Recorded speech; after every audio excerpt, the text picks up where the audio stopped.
Hello friends, how are you all? I'm Vali and today I'm going to discuss previous questions of November 2020 part 11. So in the previous sessions, we have completed 10 parts. So today I'm going to start from question number 81. So which theory of Habermas is useful way to explore knowledge and its impact on student engagement? That means आपको बताना है कि वो theory Habermas की जो कि useful है knowledge को एक्सप्लोर करने के लिए और उसका क्या इम्पैक्ट है स्टूडेंट की एंगेजमेंट के ऊपर। तो वो कौन सी थ्योरी है? Knowledge constitutive interest theory, critical theory, social theory या फिर थ्योरी ऑफ कम्युनिकेटिव एक्शन। तो एक बार हम देख लेते हैं कि जो जर्गन हाबरमास थे वो जर्मन फिलोसफर थे, सोशलॉजिस्ट थे और in the tradition of critical theory and pragmatism. तो जो उन्होंने क्रिटिकल थ्योरी दी थी जर्गन हाबरमास में, उसमें एग्जैक्टली था क्या कि हाबरमास एक्सप्लोर करते थे कंसेप्ट्स ऑफ नॉलेज को और 30 तरह के एरिया से जिसको वो एनालाइज करते थे, एनालिटिकल, हर्मेन्यूटिक एंड क्रिटिकल। इसके अंदर जो क्रिटिकली चीजों को कैसे एग्जामिन किया जाता है, क्या आपका मूड है नॉलेज को डिस्कवर करने का, कैसे आप सोशली एग्जिस्ट करते हैं, क्या आपका वर्क है, कैसा आपका इंटरेक्शन है। तो ये सब चीजें इन्होंने क्रिटिकल थ्योरी ऑफ जर्गन हाबरमास में दी गई थी। लेकिन क्वेश्चन हमसे क्या कह रहा है कि क्या नॉलेज को आप कैसे एक्सप्लोर करोगे और कैसे उसका क्या इम्पैक्ट होगा स्टूडेंट्स की एंगेजमेंट के ऊपर, आपको वो वाली थ्योरी बतानी है। तो वो थ्योरी है हमारी नॉलेज कॉन्स्टिट्यूटिव इंटरेस्ट थ्योरी, जिसके अंदर हैबरमास ने कहा है कि इसका जो फर्स्ट अटेम्प्ट होता है वो क्या होता है कि अंडरस्टैंडिंग होना कि नेचर ऑफ ट्रुथ, आपको पता होना चाहिए क्या नेचर आपके ट्रुथ का। जो कंसेप्ट है नॉलेज का, constitutive interest is itself complex and was initiated by Habermas on concern for the limitations imposed upon thought bye positivist practice. मतलब ये था कि नॉलेज होती है जो जिस तरह से आप एक्शन करते हो, कुछ हर चीज की अपनी कुछ लिमिटेशंस होती हैं।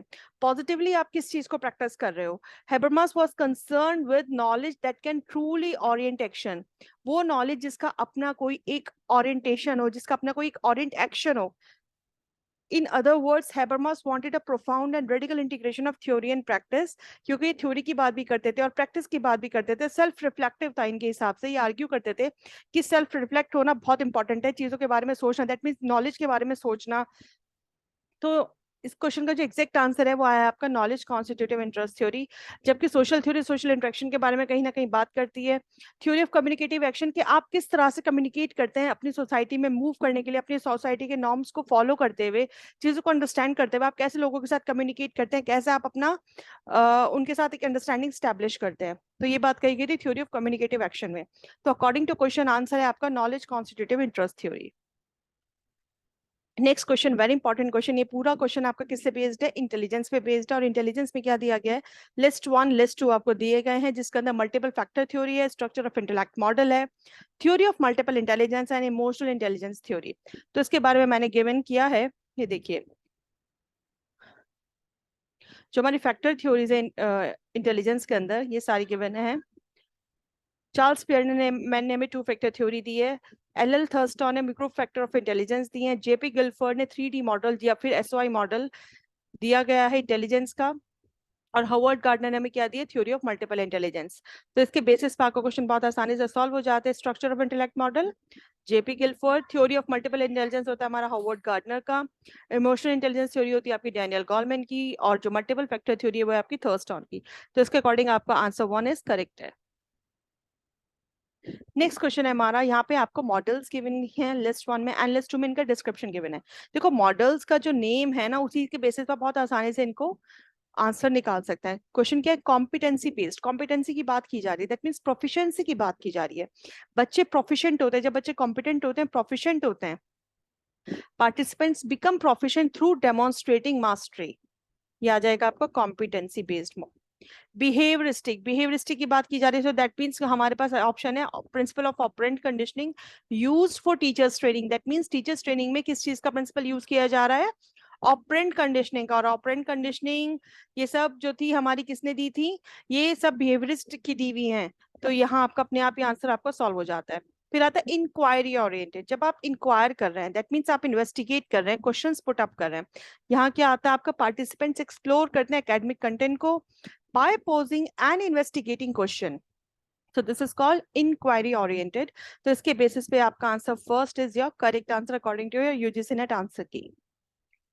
नेक्स्ट क्वेश्चन, ये हमेशा फर्स्ट पेपर में भी क्वेश्चन पूछा जाता है। लिस्ट 2 गिवन है आपको, लेवल्स ऑफ टीचिंग दिए हैं, एक्टिविटीज दी हैं। लेवल्स ऑफ टीचिंग में ऑटोनॉमस डेवलपमेंट लेवल कौन सा होता है? ऑटोनॉमस डेवलपमेंट लेवल वो होता है जहां पर बच्चा जो होता है उसके पास ऑटोनॉमी होती है। किस चीज की ऑटोनॉमी होती है? दैट मीन्स कि वो एक्सप्लोर कर सकता है, चीजें समझ सकता है। ऑटोनॉमस डेवलपमेंट को होता है बच्चों को फ्रीडम मिलना, ये सबसे अच्छा लेवल माना जाता है। बच्चा फ्रीली चीजों को एक्सप्लोर कर सकता है, अपनी प्रॉब्लम्स को सॉल्व करने की कोशिश करता है। मेमोरी लेवल, जब एक क्लियर सिस्टमेटिक प्रेजेंटेशन होता है बच्चे के माइंड में फैक्ट्स का, दैट मीन्स ऑटोनॉमस में तो आ जाता है आपका feeling of autonomy. Memory level में आपका आ जाता है clear and systematic presentation of facts. Understanding level, that means जब आप हर चीज को अच्छे से समझ सकते हो, सारे एग्जांपल्स देके, पॉजिटिव नेगेटिव एग्जांपल्स देके अपने कंसेप्ट को आप अच्छे से क्लियर कर पा रहे हैं, कंसेप्ट अटेन कर पा रहे हैं। This is the understanding level. Reflective level, जब आप अपने थिंकिंग को, अपनी नॉलेज को रिफ्लेक्ट कर सकते हैं, you have a capability to reflect your knowledge. आप क्वेश्चंस को सॉल्व कर सकते हैं, आप क्वेश्चंस इरेज कर सकते हैं टीचर से, आप एक पार्टिसिपेटरी मोड पे डिस्कशंस कर सकते हैं। So this is a reflective level. ये आपका first option is your correct answer. तो according to this question fourth option is your correct answer. So last question है आज की हमारी क्लास का, डेवलप करना ब्रांड को और अपनी मार्केटिंग को इनहेंस करना, ये किसके थ्रू एम्फसाइज किया गया है? Theory of system analysis, signal theory, theory of rational choice, या फिर ह्यूमन कैपिटल थ्योरी? तो डेवलप करना ब्रांड को और अपनी मार्केटिंग को इनहेंस करना, चारों पॉइंट्स मैंने यहाँ गिवन किए हैं। देखिए जो रैशनल चॉइस थ्योरी है वो क्या कहता है? रैशनल चॉइस थ्योरी कहता है कि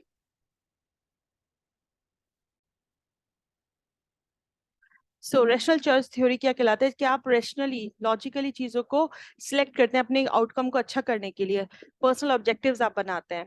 रिजल्ट एसोसिएटेड होता है विद मैक्सिमाइज एंड इंडिविजुअल्स। आपका क्या सेल्फ इंटरेस्ट है, आप किस बेसिस पे चीजों को लॉजिकली सोच पा रहे हैं, अपने आउटकम्स को एक्सपेक्ट कर पा रहे हैं, बेनिफिट्स को देखते हुए कैसे आप अपने आउटकम को मैनेज कर पा रहे हैं, क्या ऑप्शन है आपके पास अवेलेबल है, उसके बेसिस पे आप क्या रिजल्ट ओरिएंटेड चीजें देख पा रहे हैं, लॉजिकली आप चीजों को कैसे देखते हैं।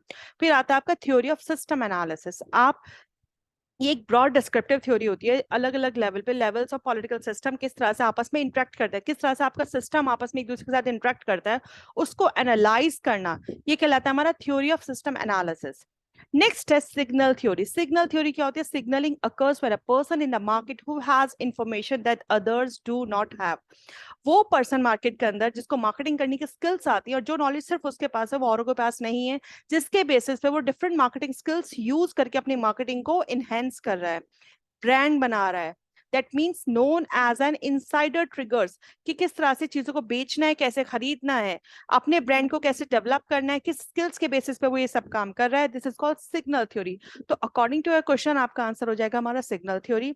नेक्स्ट आता है हमारा ह्यूमन कैपिटल थ्योरी, को भी हम देख लेते हैं। अब ह्यूमन कैपिटल से आप समझ सकते हैं जहाँ लोगों की इफिशियंसी की बात की जा रही है कि उनके अंदर कितनी नॉलेज है, कितने स्किल्स है, लोग एक ऑर्गेनाइजेशन के अंदर किस तरह से एम्प्लॉय हो रहे हैं।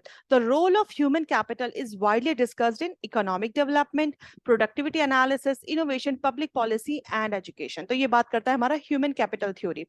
तो इसके बेसिस पे जो आपका सिग्नल थ्योरी है, which is your correct answer according to your UGC NET answer key. So thank you friends, have a nice day, stay blessed, enjoy learning and see you soon with the next video. So ये आज का था हमारे 11 part. So next part में 12 part होकर आपके ये question, previous questions complete हो जाएंगे।